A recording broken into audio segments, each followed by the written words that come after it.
potom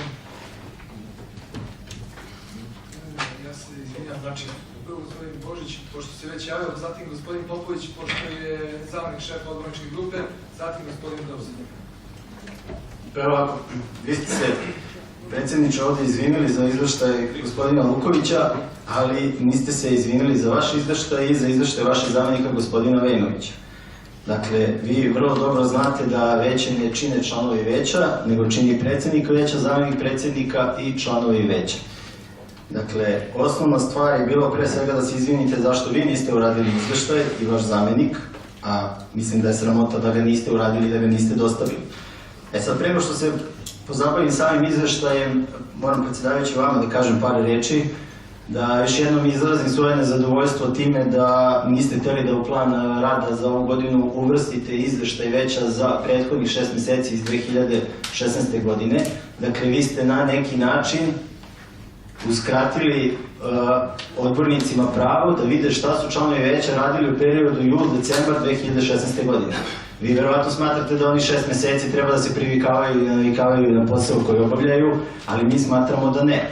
I posebno mi nije jasno, s obzirom da ste vi u prethodnom sazivu kao odbornik opozicije se zdušno zalagali da veće dostavlja izveštaj o radu, a onda ste iz nekog razloga izbjegli to da uvrstite. To je prva stvar. Druga stvar, vi ste prekršili plan rada koji je Skupština i usvojila, jer tamo piše da se podnosi 6-mesečni izveštaj o radu. Ovo nije 6-mesečni, ovo je 5-mesečni. Znači od 1. januara do 1. juna. Zašto izveštaj ne obuhvata i jun? Pa smo mogli da ga razmatramo možda i na narednoj sednici. Dakle, ne vidim zašto ste vršili to prekrajanje, šta to znači. Znači, ako ste već na vaš predlog usvojili plan rada, onda ajmo da ga se pridržavamo do kraja. Tako da, to bih molio da vam govorite.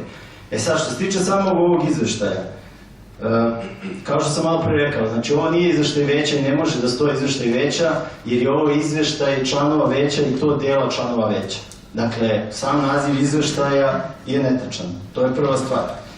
Drugo, ja sam zaista očekivao, predsjedniče, da će vaš izveštaj i izveštaj vašeg zamjenika da budu sastavni deo ovog izveštaja, ali vi ste ponovo pali na ispitu odgovornosti i posvećenosti poslu koji radite. Vi treba da budete taj koji daje primjer ostalima, vaš izveštaj treba da bude prvi, treba da bude najsadržajniji i tako dalje, da biste mogli i od članova vašeg tima da tražite isto to. Dakle, vi ste pali na tom ispitu. Drugo da ste pali na ispitu jeste, ja ne prihvatam izvinjenje po pitanju gospodina Lukovića, jer je gospodin Luković još u decembru prošle godine znao da će podneti izveštaj o svom radu i mogao je blagovremeno da ga priprema. I kad je bilo na prethodnoj sednici tema o njegovom razrešenju, ja sam i tada vam nagovestio da ne dođemo u situaciju da gospodin Luković kao već bivši član veća ne podnese izveštaj o svom radu, na što sam doživeo osude od gospodina Vejnovića, da to nije tačka dnevnog reda, ali se na kraju ispostavilo da sumnju koju sam ja tada iskazao je apsolutno osnovana. E sad, ako za vas možemo i da pretpostavimo koje sve obaveze imate i čime se bavite, onda apsolutno nemam predstavu šta gospodin Vejnović kao vaš zamjenik radi u svoje radno vreme.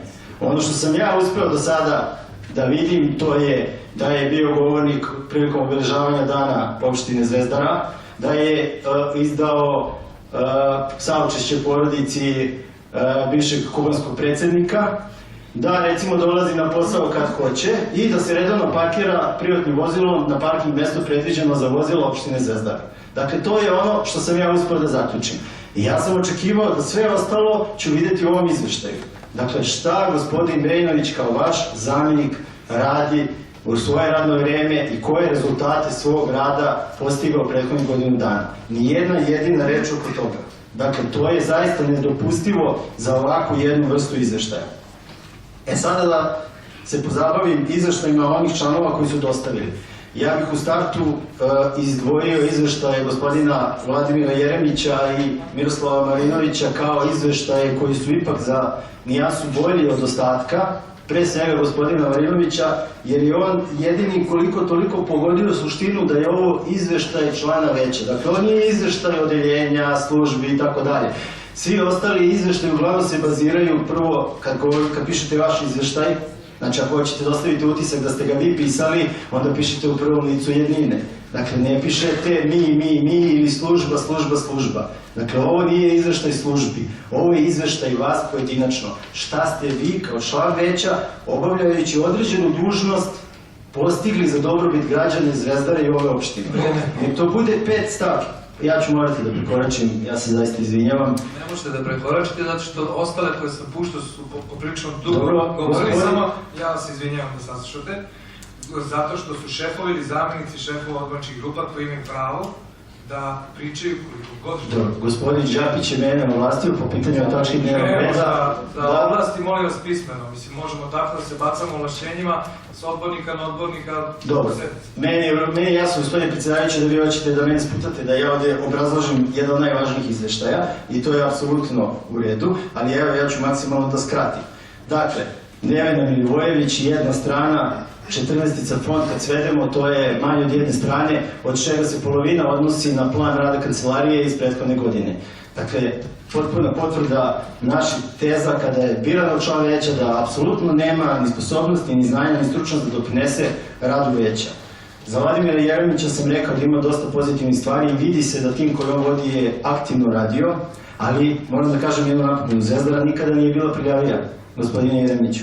Robert Milićević, nezadovoljavajuće je nikakve sličnosti između oblasti kulture i upravljanja dokumentima, što opet govori način delegiranja, copy-paste metod rada i tako dalje. I zanimljivo članstvo u 5 komisija, od kojih je jedna komisija za javni konkurs radi prikupljanja predloga za finansiranje projekata u kulturi. Ono čemu sam ja malo pregovorio, gospodin Vejnović mi je rekao da to nije tačno, a stoji u izveštaju gospodina Milićevića. Miroslav Marinović, puno pozitivnih stvari i ono što smo vidjeli dobri primjeri, obilazak svih punktova za dodelu hrane, održavanje dodatnih sastanaka, nabavka mobilne jedinice i tako dalje. Znači, da ste vi kroz izveštaj jasno naglasili da su to neka dostignuća koje ste vi postigli. To podržavam. Lazo Šegan, dosta isto podataka, opet tiču se odeljenja i službi. Branislav Paunović, znači sektor informacijalnih tehnologija, gde navodite koje su bile aktivnosti, što je potpuno nepotrebno, koji to vi, opet nema vaše lične inicijative rezultata, ali nijedna jedina reč o vašem radu u sektoru privrede. Znači, za 5 meseci nijedna reč u sektoru privrede. Dušan Ignjatović, kao je kod izveštaja Šegana, gotovo svaka rečenica počinje služba, ne vidi se vaše doprinos svemu tome. Nikola Vojinović, evo ovako, znači prvo, kad navodite da pratite rad poslovnog prostora Zvezdara, treba da znate, ali niste naveli da je to preduzeće faktički 30. novembra više ne postoji. Dakle, vi ne pratite rad, to preduzeće je u procesu likvidacije, prema tome ili navedite da pratite proces likvidacije ili to izostavite, jer to preduzeće u ovom periodu koji ste obradili faktički ne postoji. E sada, šta znači praćenje? Imamo direktora, imamo nadzorni odbor koji jeste kontrolni mehanizam koji upravlja radom preduzeća. Koliko to nivoa praćenja mi treba da imamo i koliko to treba da košta građane Zvezdare? Šta znači redovno obilaženje i održavanje sastanaka? Koja je inicijativa, koja je predlog koji ste vi lično dali koji je doprineo boljem radu tog preduzeća? Dakle, nadzorni odbor kontroliše rad direktora, skupština kontroliše rad nadzornog odbora i direktora. Drugo, stalna konferencija gradova, za minut, stalna konferencija gradova i opština. 14 obučenih zaposlenih obuka za 14 zaposlenih. Pa vi navodite sadržaj programa koji su prošli. Koji je vaš angažman u svemu tome? Da li ste vi pisali te programe? Mislim, apsolutno se ne vidi šta ste vi u tome doprineli. Ja imam utisak da bi to sve funkcionisalo i bez vas. A još navodite Ivanu Vojinović da predstavi model odluke u kućnom redu i tako dalje. Znači, apsolutno nema veze sa vama. Nenad Nikolić, oblast informisanja, ove oblasti je funkcionisala i pre vašeg postavljenja, nigde se ne vidi koji su vaši rezultati, šta ste vi doprineli u odnosu na ono što je bilo ranije. Dakle, apsolutno mislim da je bespotrebno bilo vaš ulazak u veće i dodatni troškovi građana Zvezdare. I na kraju Nemanja Đukić, bez zaduženja, bez rezultata, ništa ne znamo čime se čovjek bavi, šta radi, nije bio tu kad je bio imenovan da se predstavi. I još jedna rečenica samo da sublimiram. Dakle, šta zaključujemo iz svega ovoga? Vidimo, znači, da fikuse nemamo samo u vladi Republike Srbije, nego imamo i ovdje u opštinskom veću. Najmanje 3, a najviše 5. Da su loši delegirani poslovi, da se nekvalitetno radi i da sve ovo može da funkcioniše sa mnogo manjim broja zaposlenih, a bolji rezultati. Predsjedniče, ja vam predlažem da uradite reorganizaciju veća, da svedete na 5 do 7 operativnih ljudi koji će raditi kvalitetno i na taj način da obezbedite 8 do 10 miliona godišnje u budžetu opštine Zvezdara za sve one projekte koji su ovde spominjani, a za koje opština nema para. Ukoliko imate hrabrosti i političke odlučnosti to da uradite, ja ću vam prvi pomoći u realizaciji toga. Hvala. Zahvaljujem. Replika, ja bih mogao samo zamenika da preuzme. Izvolite.